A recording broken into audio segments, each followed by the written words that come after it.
selamat bertemu kembali dengan TKN Production. Namun sebelumnya kami ucapkan Bismillahirrahmanirrahim. Asyhadu alla ilaha illallah, asyhadu anna Muhammadan abduhu wa rasuluh, la nabiyya ba'da. Allahumma shalli ala sayyidina Muhammad wa ala ali sayyidina Muhammad, amma ba'du. Saudaraku semua, pada kesempatan malam hari ini saya akan menjawab sedikit banyak pertanyaan yang datang kepada saya. Apa pertanyaannya? Pertanyaannya banyak sekali. Kok memilih jadi seniman? Apa suka dukanya jadi seniman dan lain sebagainya? Saya suruh cerita tentang seniman. Begini, seniman itu sebenarnya bukan pilihan, tapi karena keadaan yang memaksa saya untuk menjadi seorang seniman. Jadi saya hanya anaknya orang desa, juga pendidikan saya tidak tinggi-tinggi karena saya anaknya orang tidak punya. Saya cuma anaknya bakul tumpu. Saya anaknya Mbah Markam. Ibu saya namanya Sarniati. Beliau adalah pahlawan-pahlawan bagi saya dan kakak-kakak saya. Saya 6 bersaudara dan saya yang paling ragil atau bontot. Kebetulan juga saya oleh Allah, oleh Tuhan Yang Maha Esa, diberikan talenta yang menurut pendapat saya sangat luar biasa. Karena saya tidak sekolah, saya tidak merasakan seperti apa yang teman-teman saya rasakan, bisa sekolah, bisa berpendidikan tinggi, namun saya tidak bisa. Tapi alhamdulillah oleh Allah diberikan talenta yang sangat luar biasa yang mungkin orang lain tidak bisa. Kalau saudara saya menyebutnya saya adalah Jan Mokin Aceh. Jadi bukan Jan Mokin Nunjul, Jan Mokin Aceh. Jan Mokin Aceh itu ya guru kacek itu sama teman yang lain. Mungkin saya bisa nembang, bisa bowo walaupun fales. Mungkin teman atau saudara saya tidak bisa. Itulah yang dinamakan Jan Mokin Aceh. Terus kemudian ada yang bertanya, itu di WA saya ada yang bertanya, kenapa kok memilih jadi seorang seniman? Seniman yang notabene penuh dengan lika-liku. Seniman itu kadang dicap jelek, image-nya jelek. Tapi ya itu tergantung kepada individunya masing-masing. Kemudian kalau ditanya sejak kapan menjadi seorang seniman, saya menjadi seorang seniman boleh dikatakan sejak lahir. Kenapa?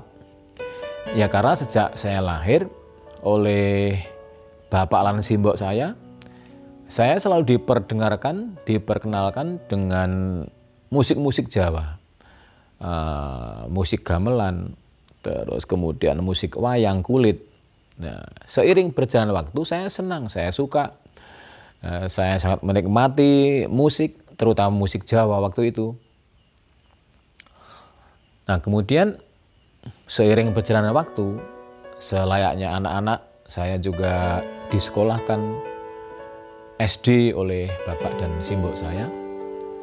Saya kelas 1, kelas 2. Nah, kelas 2 itu saya alhamdulillah sudah pinter menari. Kelas 2 itu saya sudah pinter menari. Kalau enggak salah, tarinya itu tari cantrik. Nah, gerakannya gini. Gentung, gentung, gentung, gentung, gentung, gentung, gentung, gentung. Nah itu saya masih ingat gerakannya. Saya sudah di paling depan itu. Jadi kelas 2 SD itu saya sudah di paling depan. Jadi saya ditiru oleh teman-teman saya di belakang saya. Itu kelas 2 SD. Nah, kebetulan juga karena saya mungkin dianggap pinter waktu itu ya. Saya itu jadi ketua kelas. Dari kelas 2 sampai kelas 6 saya ketua kelas. Karena saya dinilai pinter katanya. Pinter menjoget, pinter nyanyi, pinter nari gitu. Setelah nari, terus lomba apa itu ya? Nyanyi kalau nggak salah. Nyanyi itu lagunya anak jagoan atau apa ya? Apa anak sekolah ya? Saya lupa. Lagunya gini. Anak gembala ya, lagunya anak gembala. Lagunya gini. Aku adalah anak gembala, selalu riang serta gembira karena aku. Nah itu dan seterusnya saya masih ingat sedikit-sedikit karena sudah lama sekali waktu saya kecil, kelas berapa ya itu, kelas 4 atau kelas 5. Kemudian setelah itu saya menginjak remaja, kemudian saya sekolah lagi di sekolah menengah pertama atau SMP, dan sejak SMP itu saya latihan main gitar. Waktu itu saya pegang melodi, saya pegang melodi, kemudian saya latihan ukulele, cukcak kayak gitu tuh. Kemudian saya selayaknya anak muda, saya suka lagu-lagu pop, lagu-lagu dangdut waktu itu. Saya melodinya. Sama di grup itu juga saya oleh sahabat-sahabat saya dijadikan leader juga. Jadi acuannya saya kalau mainnya apa, kuncinya apa gitu ya.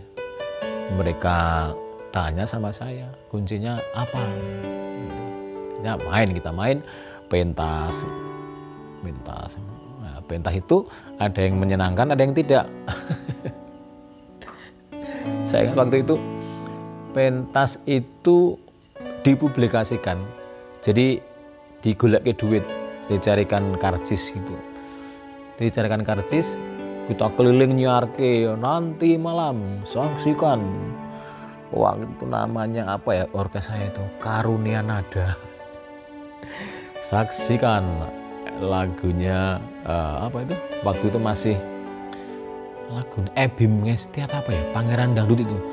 Akulah pangeran dangdut yang akan mengguncang dunia. Itu saya masih dipublikasikan keliling desa, keliling kampung, keliling pokoknya. Dengan harapan malam nanti ada yang nonton banyak. Terus apa yang terjadi? Yang terjadi malam itu tidak ada yang nonton sama sekali, kecuali satu orang. Satu orang itu pun mabuk alias mendem. Yang nonton satu orang juga di depan panggung sambil mabuk. Wah, kasihan. Sebuah perjalanan yang sangat menyenangkan tapi juga menyedihkan. Menyenangkan karena masa-masa itu kami bisa bermain musik itu sudah sebuah kegembiraan buat kami. Gitu. Terus kemudian nggak ada yang nonton, ya kita ya nggak apa-apa, kita rugi. Orang nggak ada yang nonton, ya namanya juga pentas di kampung ya seperti itu. Nutup jalan, tidak ada yang nonton, alhamdulillah. Itu perjalanan saya ketika masih remaja. Kemudian latihan lagi, saya latihan oke lah sama teman-teman setiap pulang dari ibadah mungkin dari masjid, itu kita latihan dangdutan gitu.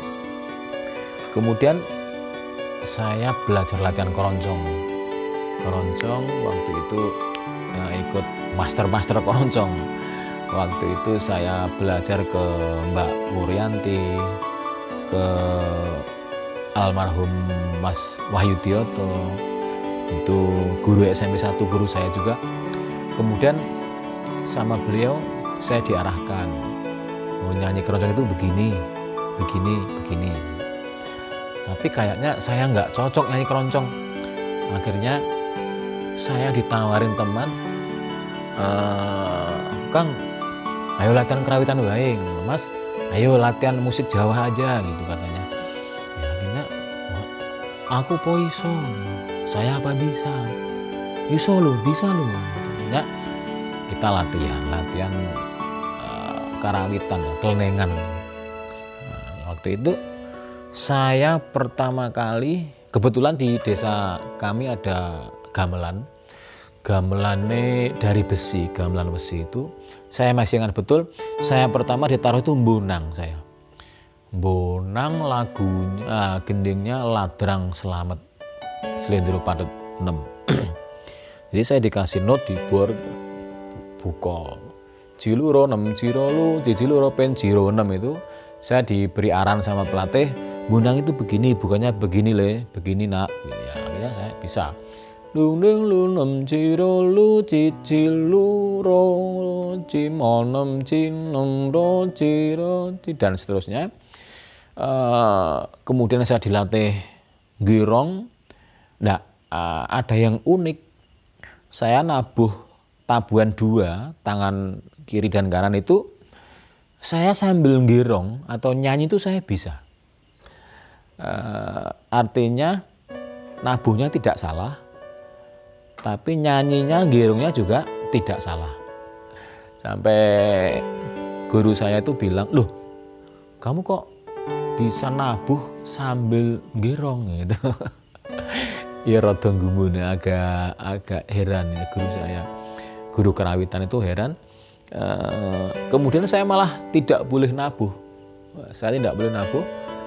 Malah saya disuruh vokal saja. Berarti kamu vokal wae gitu. Kamu vokal aja nak gitu. Akhirnya saya dilatih bowo, saya dilatih vokal, dilatih girongan, dilatih caranya membawakan sebuah lagu bedayan, kor, girongan-girongan gending besar dan lain sebagainya. Dan seiring sejalan waktu saya mulai dilirik oleh grup-grup yang punya nama. Kalau waktu di Jatisrono yang ngajak itu, yang membina saya, membesarkan saya, Mardi Laras Jatisrono. Itu sebuah grup karawitan yang sangat klasik, sangat disegani waktu itu. Jadi penabuhnya itu sangat luar biasa, empu-empu yang ilmunya di dalam hal kerawitan sangat mumpuni sekali. Dan disitulah saya digodok, dikasih pelajaran yang sangat berharga oleh guru-guru saya. Ada Pak Nyopit Suwarno, ada Mbah Cip, ada Mbah Satio, ada Mbah Pasio. Semuanya itu adalah guru-guru saya yang membimbing saya. Seperti mungkin saat ini saya bisa, ya maaf kalau nggak ada yang membanggakan, saya berbangga diri dengan diri saya sendiri. Karena apa? Karena saya merasa mampu tanpa sekolah. Artinya saya otodidak. Jadi belajar dari alam, belajar dari guru-guru saya secara langsung. Jadi diarahkan. Gurunya orang nggak begitu begini, nggak diarahkan begitu. Kur. Ande papo dan lain sebagainya. Nah itu, kalau sahabat saya ada yang tanya, itulah kenapa saya menjadi seniman. Jadi seniman itu bukan pilihan, tapi karena memang tumbuh dari dalam hati saya dan saya senang menjalaninya. Kemudian senang atau hobi itu bisa mendatangkan rezeki buat saya dan keluarga saya. Kemudian setelah saya latihan kerawitan, saya diajak pentas ke sana, ke semari. Bahkan pada suatu ketika saya pernah ditawarin ikut wayang. Saya waktu itu saya ikut guru saya juga, senior saya juga, seorang dalang, itu dari wilayah Wonogiri juga. Kemudian di situ saya dibina juga cara girongi wayang, cara nyenggai Dursosono itu seperti apa, cara nyenggai limbu itu seperti apa, dan girongi cakil itu seperti apa, dan semuanya saya dibina di sanggar itu. Itu yang membina dulu saya adalah Sanggar Ngumandang Jatisrono juga, Kabupaten Wonogiri juga. Itu adalah guru kami yang sangat saya hormati dan kula bekteni. Penyanipun Mas Eko Sunarsono SSN Wilujeng Dalu Mas Eko. Menika guru saya yang paling bijaksana, ya, sangat ingin membina murid-muridnya menjadi seniman yang luar biasa. Itu sudah saya rasakan. Kemudian sama beliau saya diajak mayang ke sana, kemana-mana. Alhamdulillah saya diberi rezeki oleh Allah, lumantar penyanyi pun. Lalu pada suatu ketika pernah juga ada utusan dari Solo, dari Solo. Itu dari Dalang Gondang waktu itu nawarin saya, mau nggak ikut gerong sama Pak Dalang ini, gitu. Kemudian saya bilang, saya mikir kalau saya ikut Dalang Solo, saya nggak enak. Saya besarnya di sini, di kampung saya di Jatisrono sini, kok rasanya saya nggak enak. Terus saya apa ya itu namanya, mulat sariro pulau. Saya merasa, saya mawas diri bahwa saya itu bukan siapa-siapa. Apa saya pantas menjadi pengiring seorang dalang gondang dari Solo? Saya berpikir seperti itu. Dan saya bilang sama yang ngajak saya itu, saya perkewuh Mas. Saya sungkan kepada guru-guru saya yang di sini. Saya itu apa? Saya nggak bisa apa-apa kok ikut dalam yang besar itu, saya nggak mau. Gitu. Nah, setelah itu saya juga pernah berpikir kalau jadi seniman tradisional ternyata ya gampang-gampang susah. Demikian yang saya alami. Jadi kadang ya susah, kadang yang senang. Jadi demikian, itu pertanyaan yang kedua. Nanti insya Allah pertanyaan yang selanjutnya akan jawab nanti setelah cerita yang satu ini disambung di part 2 nggih. Sementara makaten rumiyin, sementara demikian dulu cerita saya dan menjawab pertanyaan dari panjenengan. Mudah-mudahan ini semua dapat menginspirasi kita sebagai seorang seniman. Ngaten rumiyin, sampai di sini dulu ya, nanti tunggu part yang kedua. Terima kasih sudah menonton dan mendengarkan penjelasan saya dalam vlog ini. Mudah-mudahan dapat dipahami. Terima kasih saudaraku semua sudah menyaksikan jawaban saya di vlog saya. Mudah-mudahan ini menjadi jawaban yang memuaskan panjenengan semua, saudaraku yang sangat baik hati dan budiman. Terima kasih. Wassalamualaikum warahmatullahi wabarakatuh. Matur nuwun.